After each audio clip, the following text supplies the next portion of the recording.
faut trouver ce pourquoi en effet. Comme dit l'adage, il faut de tout pour faire un monde. Moi je suis fait pour le sport. Le vivre, le transmettre, mais surtout l'expérimenter sous toutes ses formes. Dimanche soir, 19h, j'ai un peu d'énergie à revendre. Un nouvel entraînement, une nouvelle vie. Va chercher ça, essaye, teste en fait, c'est ça le truc, il faut que t'essayes.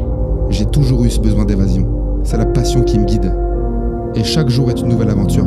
Un défi à relever, une limite à franchir, une victoire sur moi-même.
C'est une philosophie de vie où chaque instant est une occasion de grandir et d'apprendre.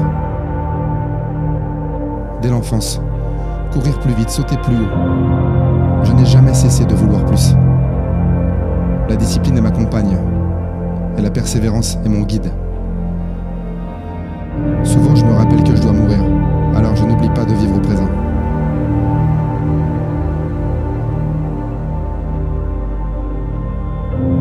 Garder à l'esprit que mon temps est limité me motive à rechercher l'équilibre et à privilégier les expériences qui enrichissent ma vie.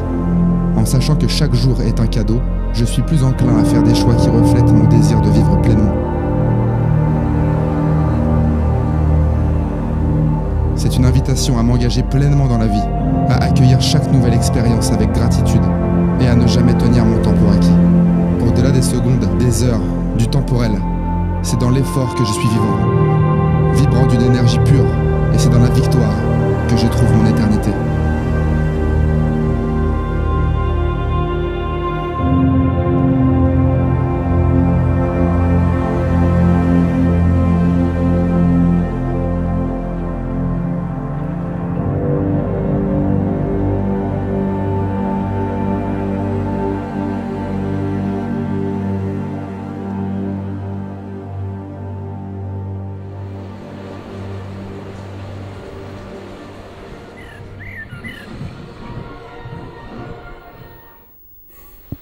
Premier point avec les guides hier, déjà il pleut, il y a du vent là-haut, donc là on va s'acclimater aujourd'hui et demain déjà en altitude et affaire à suivre parce que c'est pas sûr du tout, parce que les rafales de vent en haut du Mont Blanc c'est excessivement dangereux, donc voilà où on en est à ce stade. On va s'équiper puis on va commencer à se préparer quand même, on sait jamais parce que la montagne ça change du jour au lendemain, donc bah voilà, on avance au jour le jour.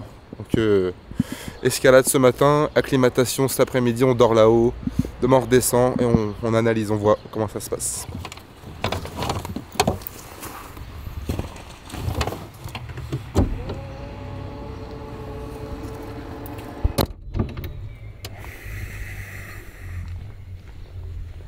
Que dire?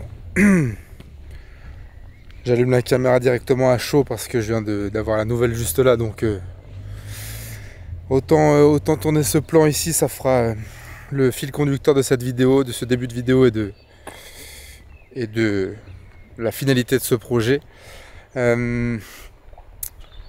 La déception est à la hauteur de l'investissement, comme j'aime dire là actuellement, parce que je peux plus faire le Mont Blanc.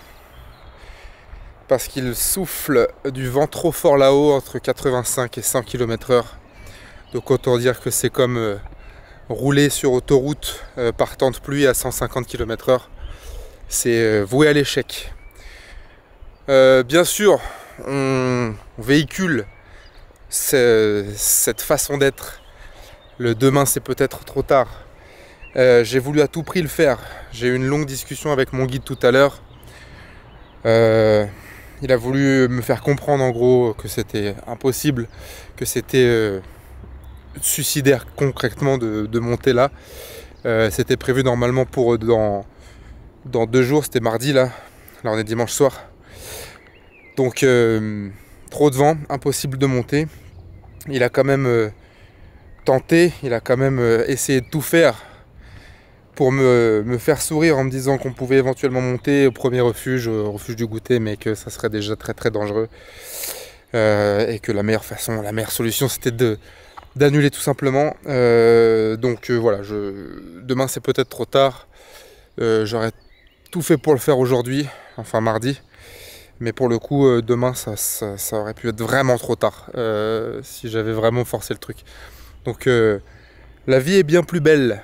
La vie, voilà, la vie est chère, la vie compte. Donc je reste en bas, je rentre sur rang demain et je le digère. Je le digère comme d'habitude. Il y a bien pire dans la vie, il y a bien plus grave, largement plus grave. Simplement voilà, c'est un objectif que j'avais depuis quasi 1 an, qui est très compliqué à mettre en route, très compliqué à organiser. Ça se réserve à l'avance et malheureusement quand la météo nous fait faux bond, on ne peut pas reporter parce que les refuges sont pleins. Et en fait les annulations se font au compte-gouttes à cause de ça, c'est le seul élément. Tout était au vert, la journée d'acclimatation, la préparation, l'alpinisme. En Italie là cet après-midi c'est très bien passé, c'était très impressionnant, c'était très très enrichissant, on apprend beaucoup sur soi. Sur le fait de foncer, d'avoir confiance, d'avoir le contrôle sur soi-même. Donc voilà, exceptionnel, j'en tire quand même beaucoup de positifs. C'est très difficile à digérer, j'en parle depuis longtemps, j'aurais vraiment voulu monter sur ce sommet de 4800 mètres, mais malheureusement c'est pas possible. Il faut que je sois drivé par un objectif quoi qu'il arrive, donc je vais devoir m'en remettre un très très vite, sportif en tout cas. Et on continue ensemble jusqu'au bout, on essaye, mais par moments la vie ne veut pas. La vie ne veut pas. Chercher pourquoi, on a chacun une raison. Et moi j'ai trouvé pourquoi la vie ne voulait pas que je monte. Donc je vous laisse là-dessus, on continue ensemble, je retourne à Rouen et on froisse tout ensemble, ok? Faut pas abandonner ses projets, seulement quand vraiment c'est pas de votre ressort. Et là effectivement, je ne peux rien y faire, malheureusement la météo ne veut pas. Donc je ne vais pas risquer ma vie. Je vais rester en bas pour mes proches, pour moi-même. Et j'en tire quand même une magnifique expérience. Portez-vous bien et puis on continue ensemble. Vas-y. Le GED, levé, 90. Qu'est-ce que c'est ça? Là, c'est trop puissant. C'est super puissant. C'est la façon dont Comment tu veux répondre? Moi je t'ai regardé toi en fait. C'est marrant parce qu'il y a quelques années, j'étais venu là pour filmer, tu sais, pour ma marque là, que j'avais avant. Ouais, tu te rappelles de ça? Et c'est fou parce que c'était le début où j'avais commencé à utiliser les caméras, tout ça, où je filmais avec l'iPhone de mon pote. Et puis après, il m'avait prêté une caméra, c'est-à-dire que j'avais même pas du matos, tu vois, à moi pour vraiment pouvoir. Mais j'ai appris comme ça, tu vois.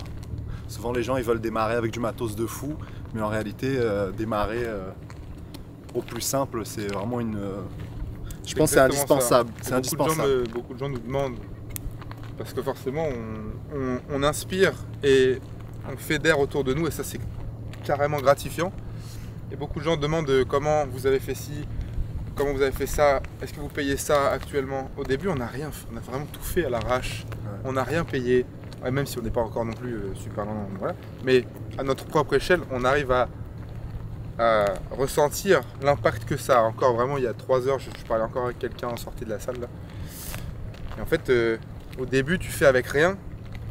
Tu es obligé de commencer comme ça. Après, tu arrives et tu commences à construire quelque chose. Tu commences à apprendre, à mettre forme sur l'ensemble comme on fait avec cette vidéo là, et c'est ça qui est intéressant, et c'est exactement le parallèle avec mon village d'enfance où là je retourne dans un endroit où j'ai grandi. Je ne savais pas quel âge j'avais à cette époque, mais j'étais très jeune, J'y retourne aujourd'hui avec ma voiture, en faisant 1m85, 100 kg. Et puis là, ils Et ont tu vu vois les le- anciens plans, hein, les anciennes vidéos, ils ont vu. Là. Et voilà, en plus de ça, parce qu'effectivement, j'ai commencé tôt à créer du contenu, etc. En fait, le parallèle, le ressenti, je vous l'ai dit à vous deux, ça me fait bizarre de revenir là. Les odeurs de la forêt, les endroits, etc., ça n'a pas bougé. Mais par contre, moi, j'ai bougé, moi, j'ai changé, j'ai évolué. J'ai rencontré énormément de monde. Et aujourd'hui, c'est fou de juste faire le point où t'en es. Et c'est fou ce que tu nous disais, aussi les premières vidéos que tu faisais, les gens ils critiquaient énormément. Hein. Ouais, exactement.